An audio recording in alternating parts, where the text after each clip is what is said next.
Yo, what's going on, man? This is the BeBall Jones podcast. I am simply a basketball trainer with a basketball podcast. My goal is to present the game to you from a different angle, educate you with a unique perspective, and also change your mindset along the way. Thank you for listening. Thank you for watching. Hope you enjoy. Yo, what is going on, man? Today, changing things up a little bit for you guys. So I'm breaking down 3 simple things for you guys. So first, we're going to break down how do you get your jumper better if you don't have a coach or a trainer. It's kind of difficult to do that on your own. I'm going to give you a game on how you get your shot better if you don't have a coach or a trainer. Secondly, we want to get into what in the world is basketball strong? What is basketball shape? Like, what does that really mean? We hear from coaches and trainers all the time, but what does that really mean? I'm gonna break it down for you guys. And then thirdly, should you even forget the first two? Should you just give up and quit basketball? Like when you throwing, should you just throw in the towel? Okay, I'm gonna give you 5 things to consider, 5 questions you need to ask yourself, or just things you need to think about and reflect on if you're gonna quit. So that's enough for me. Let's go ahead and get into it. Have some fun. How do you get your shot better if you don't have a coach or a trainer? It's kind of difficult because a coach or a trainer is going to be there to guide you and instruct you on how to tweak your shot and how do you need to they give you a bird's eye view on the outside view to look at your shot to say, hey, you're doing this when you shoot. You need to get taking consideration to X, Y, and Z. So how do you get your shot better if you don't have anyone to give you that? Well, you kind of do if you really think about it. So everybody has this thing called a cell phone. Most of us have a cell phone. Pretty sure if you live in America, you have a cell phone at this point. So just take your phone and just set it up somewhere. If you're good enough to have a tripod, you feel me? Just set the tripod up and just record yourself. So get your phone out, get your camera, set it up, and just record yourself shooting. Okay. But here's a small thing you need to consider when doing this. One, you need to record yourself from different perspectives. So you need to see, and I mean in 2 different ways. So first perspective you need to take in consideration is the angles of where you're looking at your shot. Okay, so you need to get the shot of looking in front of you, looking from this whatever dominant side. So if you're right-handed shooter, get the shot coming from your right side.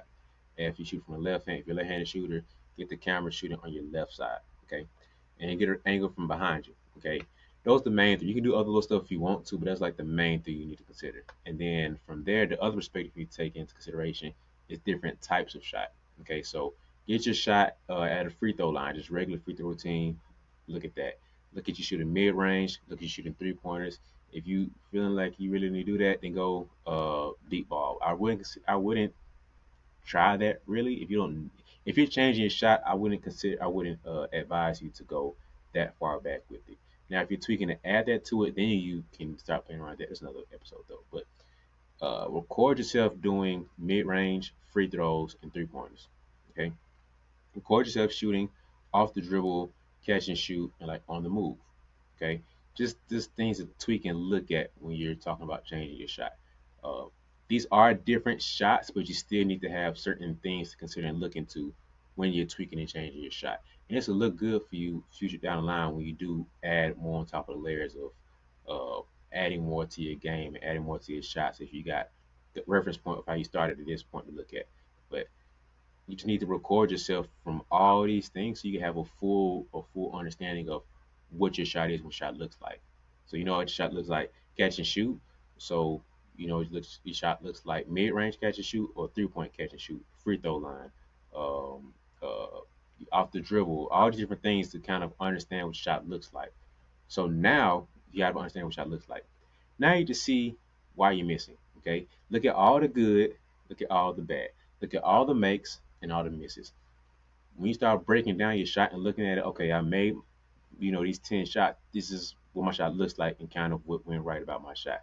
Then you can break down the misses and see why you're missing. So if you let's say you missed 10 and 7 out of 10 went left. Okay, now you have some reference to look at. Okay, my shot's going left. Now you need to figure out why it's going left.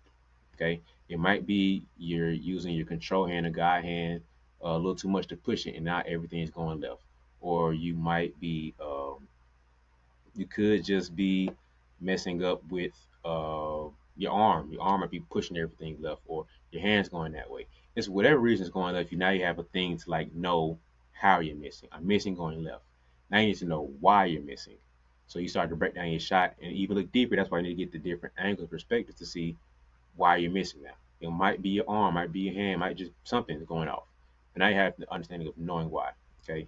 The next step, you just fix it.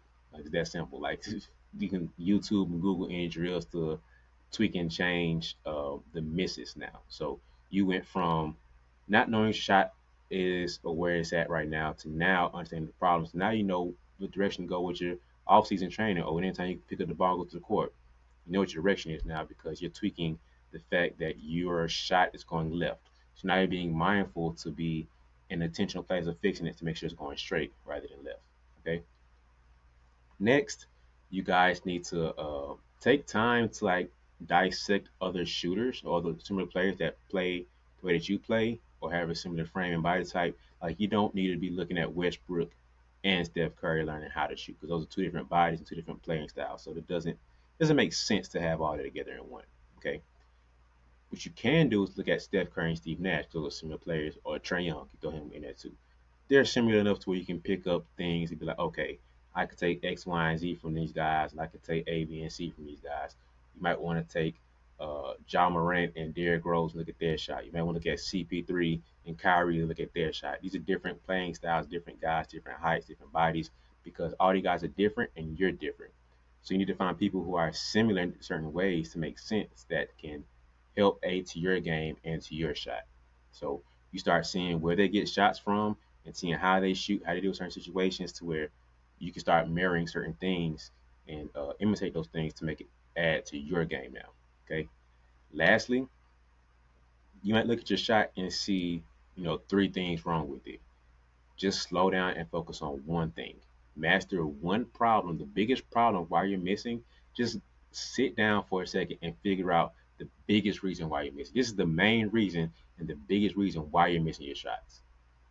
Once you start locking in on that and erase that, I'm pretty sure the other two, three, four reasons either A kind of go away or B aren't as important as you thought it was now because that big reason why you missing is now eliminating half of your misses now. You feel me? So uh, take figure out what that one thing is of why you're missing and really go hard and like really be masterful of this not being the reason why you're missing anymore because that can really throw your game off too. So figure out one, what your shot is. Like you get all the recordings of all the angles and all different types of shots. Two, fix that problem. Okay. Well, wait. Good recording of the shots, then figure out why. Watch the film and see the good, the bad, the makes and misses. Then figure out what the problem is, and then fix it. Watch film on other guys or players or other ladies that are shooting similar to your body type, your game, or whatever, and then nitpick from them. Okay, they usually shoot these type of shots. Just how Steph Curry gets into his shot. Just how Kyrie gets into his shot. These are drills that they use. Now you can figure out more stuff to do from there, and then master one problem with your shot. Don't go crazy. Try to change the footwork and the arm and the hand and your elbow. That's too much to do at once. Just lock in on one problem. Make sure it's the most important problem. Figure out why you're missing. Figure that problem out, and then you go to the next one if you need to. Okay. So that's how you guys can really lock in and figure out how to change your shot and get your shot better if you don't have a cultural trainer. It's pretty simple. If you feel that, drop it in the comments right now, man. Either A, drop down um, the nugget that helped you the most, or comment below what you feel like you could change in your shot right now, guys. So comment below and let me know what you guys think. Yo, like, what are you doing right now? Like, for real? I I know what the problem is. You didn't got too comfortable. Things didn't got cute because you think what you did last week was cool. You think you can kind of relax, take a vacation this week. You think because how many points you jumped your career high, you dropped a little 30 piece last week. You thinking this week is just it's vacation time. It's time for you to relax and chill. It's not it, man. This new level means you have new challenges. So the work's not done yet. You're not able to just relax and just take a break because you have to outwork and outdo what you did yesterday. You have to work harder than you did before because this new level requires new things from you. So just as a reminder that when you get the next workout in, just keep as a reminder that progress is the only goal. All right, now we're getting into the basketball strong, basketball shape conversation. What in the world is basketball strong? We hear it all the time when we're watching the game. The announcer saying, "Oh, Kyrie is so basketball strong. He's not the biggest player, but he's able to be strong on a court, and he just plays this way and so strong." You hear coaches say, "Man, you need to be basketball strong. You need to do this, and you need to do that." You need to be in basketball shape by the time this comes around in the season. You need to be in shape, guys. But what is that? What the heck does that mean? I don't really hear a lot of people define and give like a clear understanding of what things mean. But this is just my personal definition of what basketball strong is and what is basketball shape. But let's first go into what basketball strong is. Okay. For me, being basketball strong is the level of strength you need to perform your game. Okay. That means your game. Your game. You, your game. It doesn't have to be LeBron's game. It doesn't have to be Zion's game. It doesn't have to be Marcus Smart or Drew Holiday or Greek Freak. It just needs to be you, tailored to you and how you play. So if you're more of a slim guy, a KD, a Jamal Crawford, a Kyrie, you need to play and be strong enough to master that. These guys are a little bit more finesse. They have a level of physicality to them, but it's just not LeBron James overly physically dominant to where it's just like you see the muscles bulging out the shirt, and it's just like he's a physical fitness guy. He's just like he's just big and strong. You don't have to look like that to play basketball. Basketball is more finesse and skill sport with a certain level of physicality to it. So you need to be strong enough to maintain and perform at your level of what you need to do to play your game. Make sense? So whatever strength level you need to be at that place to perform your game. So um, that doesn't mean you have to go in the weight room and squat, two times your body weight and bench press 225, whatever the thing was at the combine. You don't have to do that. That doesn't make you basketball strong. It can add to it. It does make sense to do some of that. I'm not saying avoid the weight room, but you don't need to think that okay, I squat two times my body weight, so now I'm basketball strong and I can dunk now. Those two things aren't like married like that. It doesn't add over like that. So need to do is sit down and think about your game, okay? And it's more detailed and more of a thoughtful exercise you can do to get there, okay? But I also want you to give this nugget of what basketball strength is. Think about it like this now. Think about to my players we need to be strong. So think about it as you need to be a wall and you need to be a bubble, okay? Be a wall and a bubble. So when I say be a wall, if you've seen the if you've seen like a car test when you have Toyotas or Nissans or Hondas or whatever, when they test their cars, they need to test the brakes and test the impacts of the airbags, safety and all that stuff. So they'll mash into the wall. They have a little test on it, whatever, drive, and then just boom, ram into the wall. Or if you joke around as a kid and you doing something, you run into the wall. Who moves? You or the wall? The wall's not going anywhere, is it? So sometimes in basketball, you need to be that wall where the opponent hits you and they're the ones bouncing off now. So you're the wall and they're just bouncing off of you from whatever situation it is. So when you're driving in a lane, or let's say somebody's driving the lane against you and you're trying to guide them away from where they want to get to. They're hitting you and you got your hit, you're taking hits and you're just embracing it. You're just absorbing the hits they're trying to give you, and you just kind of guide them away from where they want to get to. That's you being a wall, staying strong, and absorbing and taking in contact. So when I say be a bubble, sometimes it means you create contact. You're the ones initiating. You're the one being a bully and taking over the space that you need to have. So sometimes it's either creating space or maintaining space. That's why I say be a bubble. Y'all have seen them the big, huge uh it's either one. It's like the one is like a big bubble on like a hula hoop around you. The only thing that's really loose is like your legs. People running and they just collide. Oh my bad. You just collide into each other, and one person goes flying, other person kind of like stumble back a little bit, or they both go flying back. Think about that, or the big one like a human hamster wheel ball thing, and you see two people run into that, and it's just like they collide there too. Sometimes you can do it like that in basketball. Well, you're creating space or maintaining your space. So you still have a level of control. Let's go back to the first one, the first bubble where it's just your legs hanging out. Everything else kind of like within that two bubble. It doesn't matter that you guys run into each other, you run into a wall, whatever. You're still going to have that space of like a distance of a space between each other or whatever you're hitting. So when you're driving, sometimes you drive to the goal and you're the finish trying to guide you away, you need to be a bubble and say, my arm's right here, you're gonna hit this arm or you're gonna hit this shoulder, and I still maintain my angles of where I want to get to. Okay. That's what being basketball strong is keeping the space of what you need or keeping the force of what you need to go in this direction.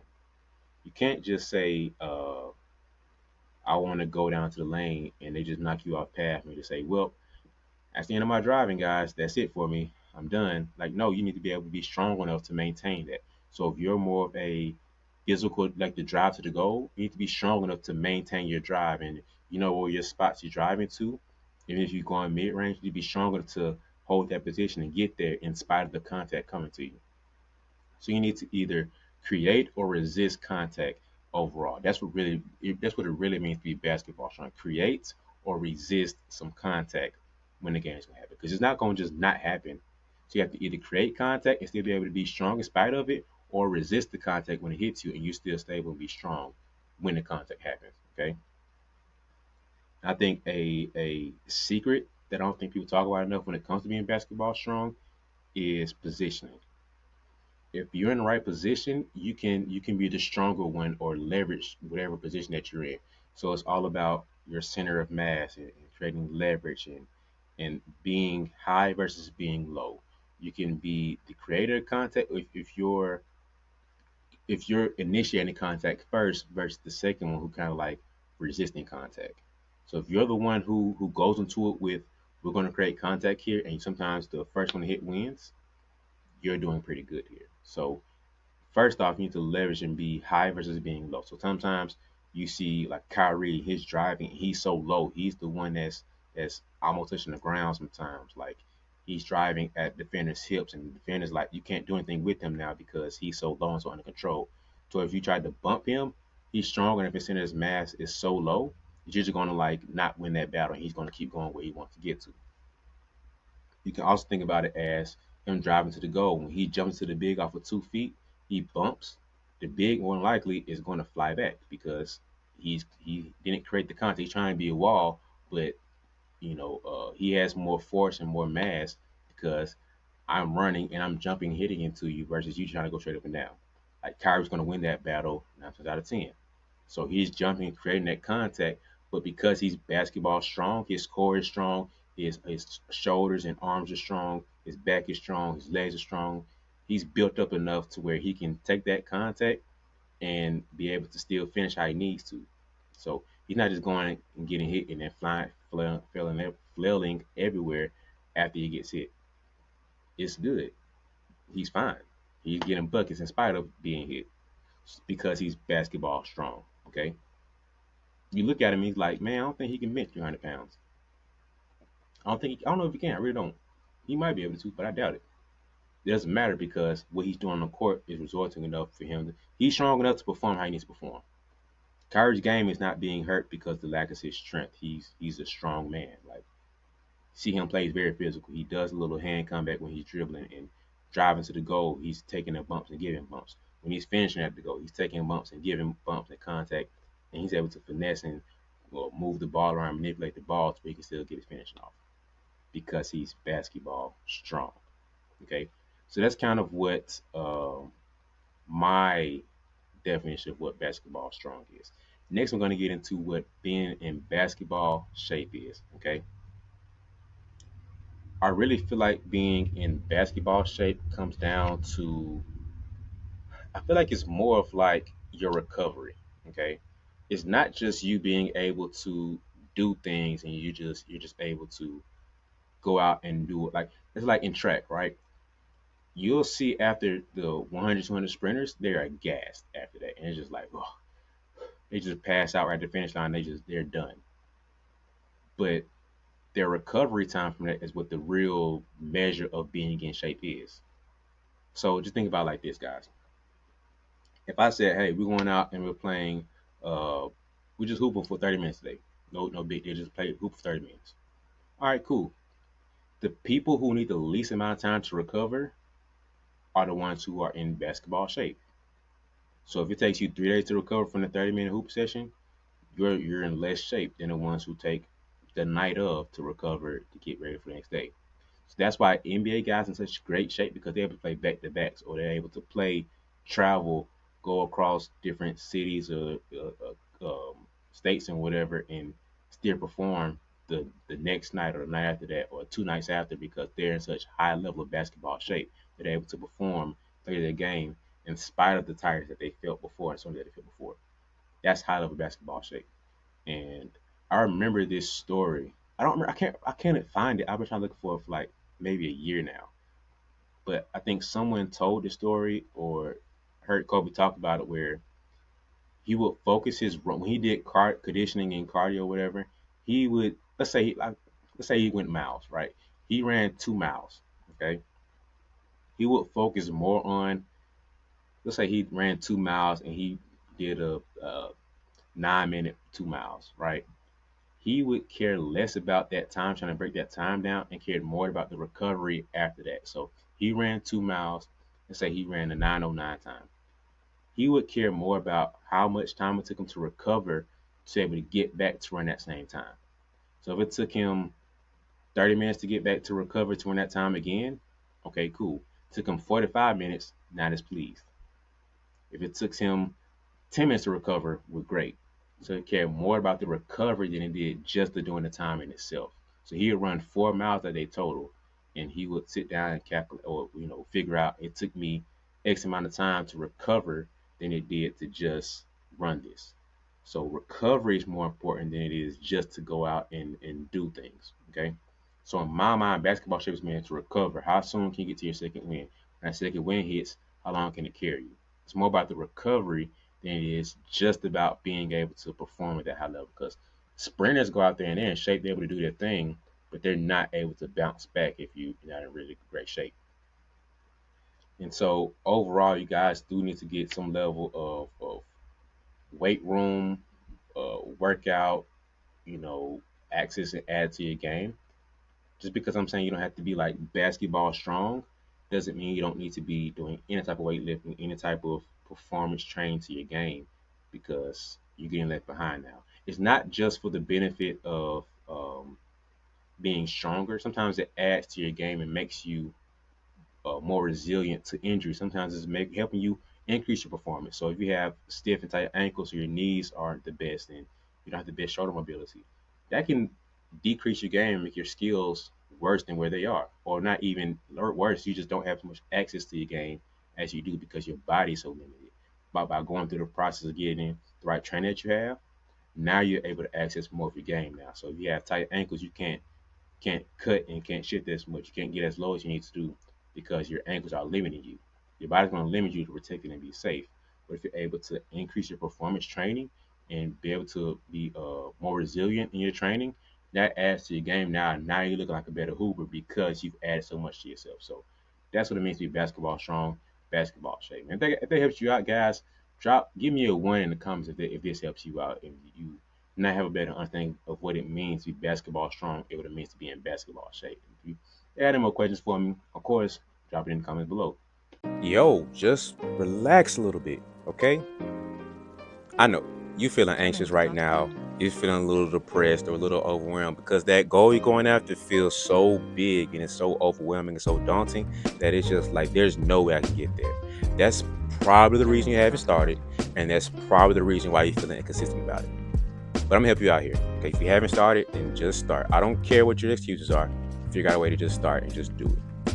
Next is just to keep making progress. Add one more thing every day to get better at it. Get 1% better. But while you're on this journey of self-improvement and getting better, get you a shirt as a reminder that progress is on the go. Should you quit? I just gave you game on how you can become a better shooter. I gave you game on how or what it means to be basketball strong and be in basketball shape. But does it even matter if you're gonna quit right now anyway? Should you just give up, doing what you want to do? Should you just give up and just chase another dream? Well, I'm gonna give you 5 things to reflect on when it comes to should you just give up hooping? Okay. First and foremost, you need to sit down with yourself and just think, why am I even playing in the first place? Why do I set out to play this game? What is my purpose behind being a basketball player? Is it to like uh, fuel and feed that love that I have with the game? Do I really love it like I say I do? am I going to is my goal to like shut up the haters and get my I hate the situation that I'm in and I can't stand being in this place and basketball's helping me get to that place I want to get to and be able to perform how I need to get there in my life. Am I playing because my friends are playing? Am I doing it because I like the coach? I like the trainers that I'm with? Am I doing it because my parents want me to? You have to really sit down and think through why do I even want to play basketball in the first place? Because that will help you. That might be the most important question to ask. Because if you can't come up with a good answer and you don't just really love the game or have a mission you're going after, it gets a little bit easier to just give up and quit because it's like you don't know why you're even doing this in the first place. Like for what? You might want to just go and get bread one day. I can understand that. Like you just want to. You saw the contract they just got and it's like, man, that's some nice money right there. I can make that a job. I can make a couple million too. You got to figure out why you want to do this because when the times get tough, you have something to reflect on and be like, why am I even doing this? Like, it might be a better path for you to go through besides doing basketball. Okay. Next, did you even like really try? Did you really dig deep and like give everything that you had? Yes, it was tough. Yes, it was challenging. But did you really give everything that you had to say like, okay, I don't know what else to do now. I give up and I quit. You should really give like think about it. It's something. There's another idea in the back of your head of how you get better. If you haven't exhausted all options, why are you giving up? Like you just becoming don't become a quitter for the sake of because it got too hard. Be a quitter because this thing doesn't make sense for me and I don't have anything else to give to it. I can respect that more than just quitting and giving up. So have you really tapped out and just the gas tank is on E, man? Coach, like B, I got nothing else, man. Like I just don't have anything else. Third thing I want to ask you is, do you even care enough? Like, is this the thing that you care enough about to go through the highs and lows with? Because a lot of times people say they want to go through things and to get this outcome, but when the times hit and things aren't going as well as they want to, man, I don't even care about that, man. Like, man, it's whatever, man. I don't care about that. Some people say they care, but when times get tough, you really start to see who cares about it. Or when things are all the way up and things are looking perfect, you see who really cares about it too. When the lowest and the highest times will really reveal a lot about people. The middle grounds, is okay, but the highest highs and the lowest lows really reveal about who really truly cares about this thing enough. Last, you have to think what what do you what do you want from the game? Like, do you want to just say you want to get a scholarship and you want to play college ball and get a scholarship so your parents have to pay for it? Okay, cool. Do you want to get to the pros where you're able to make money and just be able to do what you love doing and you just get paid for it finally? Okay, cool. But you have to really think about what do I want from the game?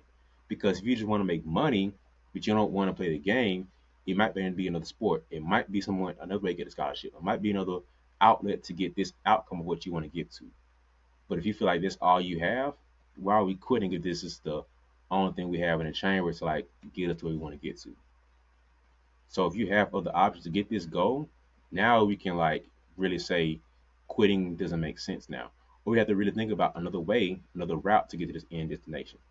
But if you really figure out why you're playing and figure out what you want, what is the outcome that you want to get to, now we can better guide and say like, okay, now we can navigate through what is what and who is who.